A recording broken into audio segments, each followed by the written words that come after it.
नमस्कार। मैं अरुण के शर्मा, एनालिस्ट वन थॉट। जैसा कि आपको पता है, 3 दिन लगातार यूपी में बुलडोजर चला और बलरामपुर में जलालुद्दीन उर्फ झंगुर बाबा, जो बड़े लेवल पर धर्मांतरण का जिनका प्लान था, उनकी कोठी कहें, आश्रम कहें, मजार कहें, वो गिरवाया जा रहा था 5 बुलडोजर द्वारा। और पुलिस इन्वेस्टिगेशन में छानबीन करने पर ये पता चला कि मुंबई से लेकर दुबई तक उन्होंने धर्मांतरण कराया।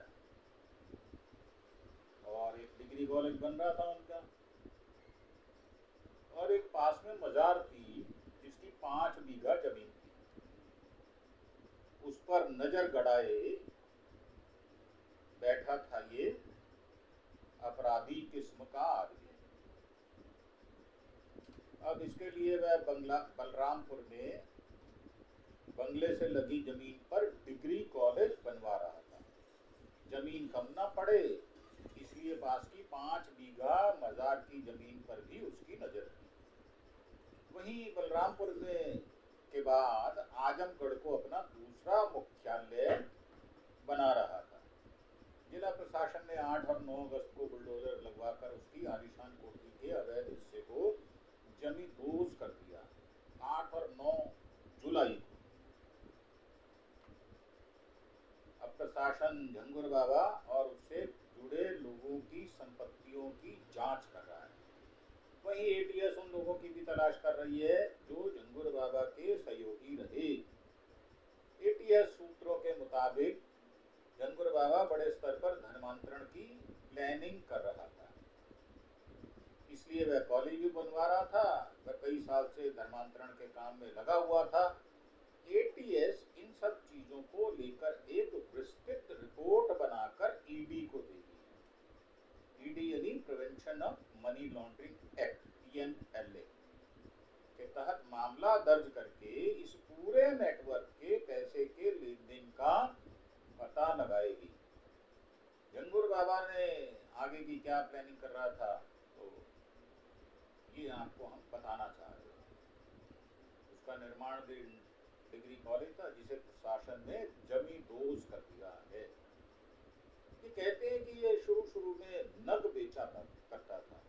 नग बेचते बेचते धर्मांतरण का खेल बलरामपुर जिला मुख्यालय से करीब 30 किलोमीटर दूर रेखरा माफी गांव है। धर्मांतरण के मास्टरमाइंड 78 साल के जलालुद्दीन उर्फ झंगुर बाबा का जीवन यही बीता है। 2011 से पहले गांव-गांव घूमकर नगर अंगूठी बेचता था। 2011 में पत्नी कुतुब निशा को चुनाव लड़वाया था और वह प्रधान हो गई थी।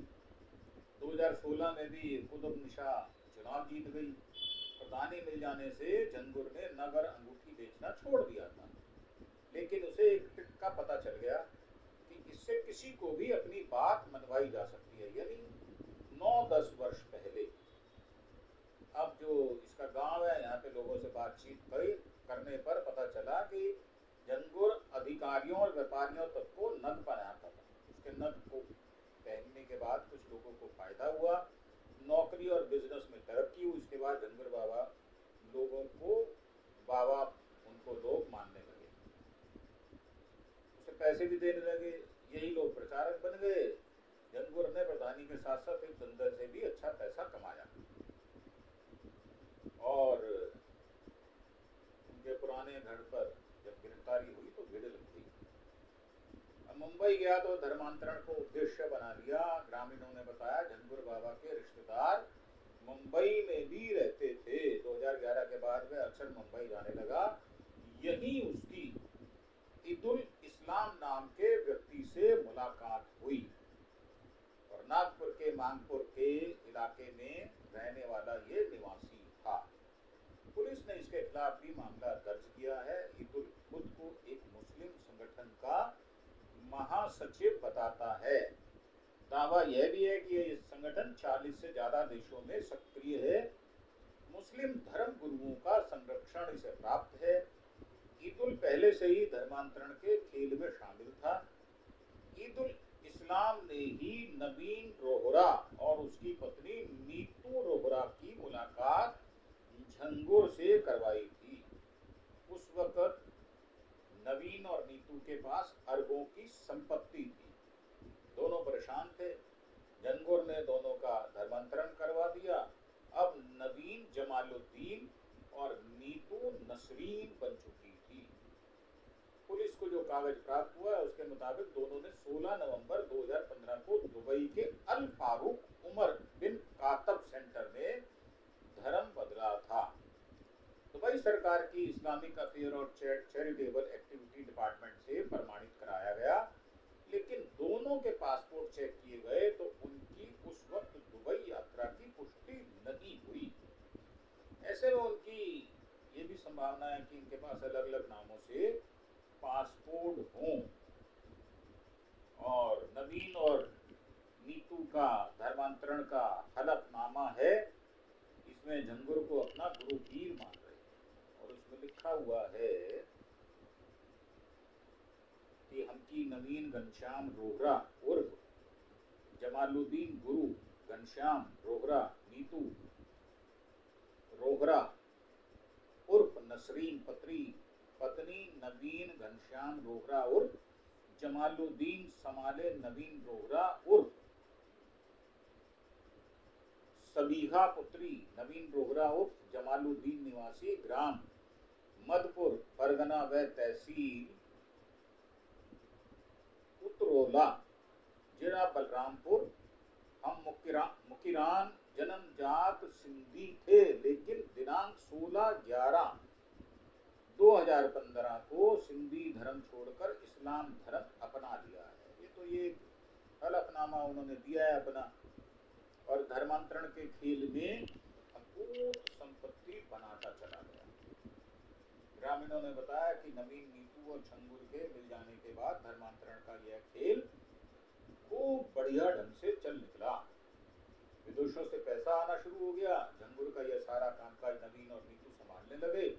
2014 से लेकर 2019 के बीच नीतू 19 बार यूएई गई।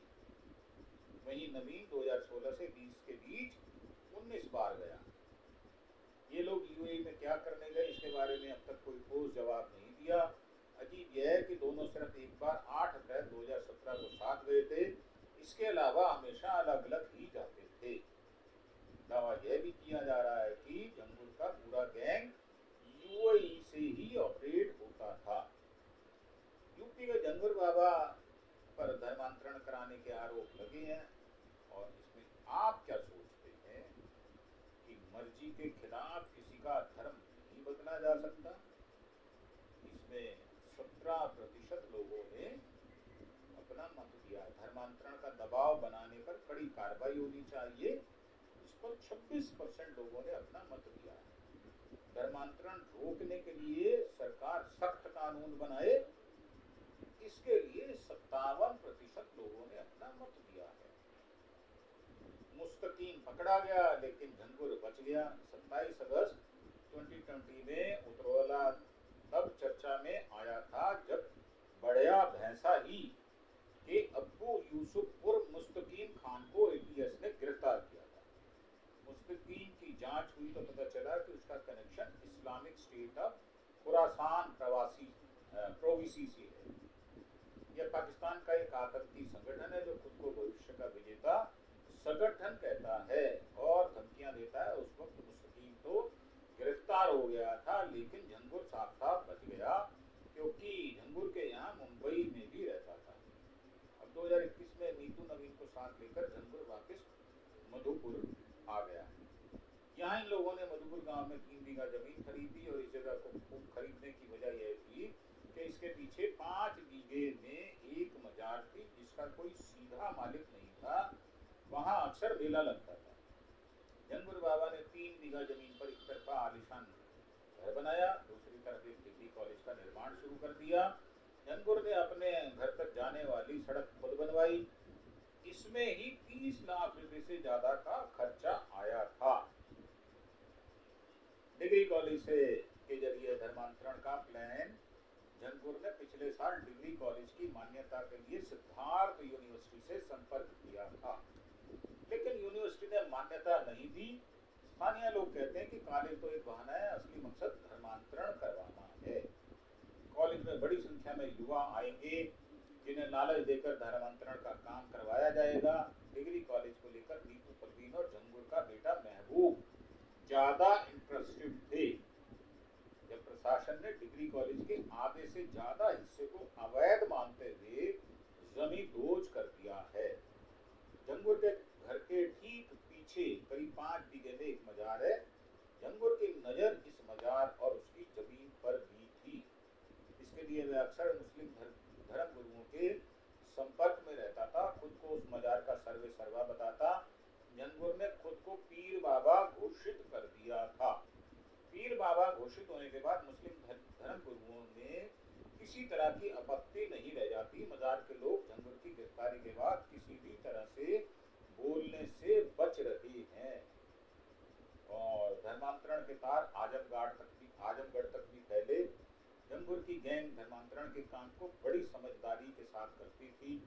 नीतू इस मामले में सबसे आगे रहती थी। ये लोग गरीबों की मदद करते और फिर उन्हें कहते कि बाबा की बात मान लो तो सब सही हो जाएगा। कई बार पैसे का भी लालच देते थे। धर्मांतरण के मामले में झंगुर का नाम 2023 में ही आ गया था, लेकिन सीधा आरोप नहीं था, इसलिए वह बच गया था। आजमगढ़ के देव गांव में झंगुर के रिश्तेदारों पर अवैध धर्मांतरण करवाने का मामला दर्ज हुआ था। इस मामले में झंगुर के भतीजे सबरोज, रशीद, साले का लड़का शाहबुद्दीन और गोंडा के रमजान को नामजद किया गया था। झंगुर अक्सर आजमगढ़ आता जाता रहता था। नीतू और नवीन भी यहाँ कई बार गए थे। जो लोग गिरफ्तार किए गए थे वे भी माधेपुर से में झंगुर की कोठी में आते जाते रहते थे। इसमें यह भी मामला सामने आया था कि गोंडा का रमजान अपने क्षेत्र रेतवा गाढ़ा में ब्रेन वॉश मुहिम चला रहा था। झंगुर, नीतू और नवीन ने उतरोला में कई संपत्तियां बनाई। घर से नजदीक सुभाष नगर में बाबा ताजुद्दीन असली बुटीक नाम से दुकान खोली। उतरेला में असीपिया हसनी हुसैनी कलेक्शन शुरू किया। इसके अलावा असवी चैरिटेबल ट्रस्ट, असवी इंटरप्राइजेज की शुरुआत की। इन सबके नाम से 8 अकाउंट खुले। यहाँ के अलावा दूसरे देशों से इन खातों में पैसे आए। उन पैसों का उपयोग धर्मांतरण और जमीन खरीदने में किया गया। पुणे की मवाल तहसील में इन लोगों ने 1 करोड़ रुपए की जमीन खरीदी थी।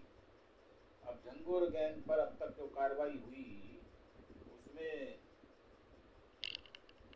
10 अप्रैल को 2025 को यूपी एसटीएफ ने झंगुर बाबा के बेटे महबूब और नवीन रोहरा को गिरफ्तार कर लिया था। झंगुर और नीतू फरार हो गए थे। एसटीएफ, एटीएस और पुलिस की टीम खोजने के लिए लगातार छापेमारी कर रही थी। झंगुर, नीतू 16 अप्रैल को लखनऊ पहुंचे। विकास नगर के स्टार होम्स होटल में एक कमरा लेकर रहने लगे। दोनों 70 दिन तक यहाँ रहे। पुलिस ने झंगुर का पर 50,000 का इनाम घोषित कर दिया था। 5 जुलाई को यूपी एसटीएफ को इनपुट मिला। होटल में छापेमारी करके झंगुर और नीतू को गिरफ्तार कर दिया। जांच में पता चला कि अवैध धर्मांतरण के जरिए 100 करोड़ रुपए से ज्यादा जुटाए गए। बलरामपुर में इनकी कोठी पर 8 और 9 जुलाई को प्रशासन ने बुलडोजर चला दिया था और